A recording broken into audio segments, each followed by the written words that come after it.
Muchas gracias, señor secretario. 14 días han pasado ya desde la aprobación del reglamento interno del Instituto Politécnico Nacional y que detonó la crisis que hoy vive esta institución educativa.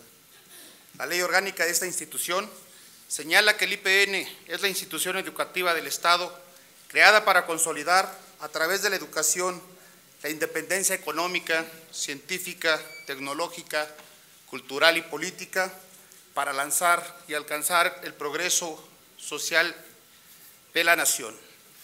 Además, establece un órgano desconcentrado de la Secretaría de Educación Pública, es decir, está bajo su estricta responsabilidad. Hoy esta institución presta servicios educativos en sus distintos niveles de modalidades a más de 4.500 personas, de los cuales 171,000 corresponden a la matrícula de programas en niveles de educación media superior, licenciatura y posgrado. Oferta 309 programas académicos. Su personal académico asciende a más de 17,200 miembros. Su comunidad realiza actividades en 94 unidades y centros académicos situados en 20 entidades federativas.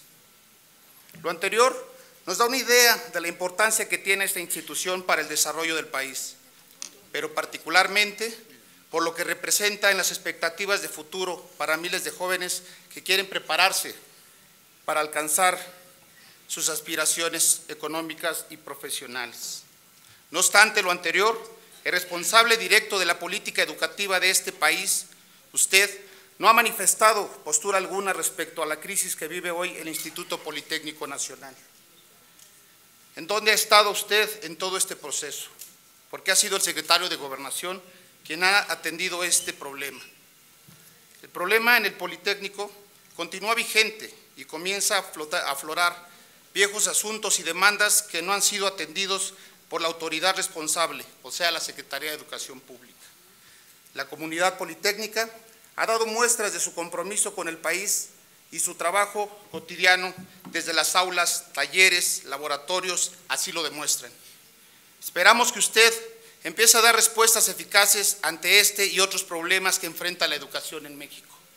El Politécnico no puede esperar más. Demandamos solución inmediata a la problemática que enfrenta el día de hoy. Muchas gracias, señor secretario.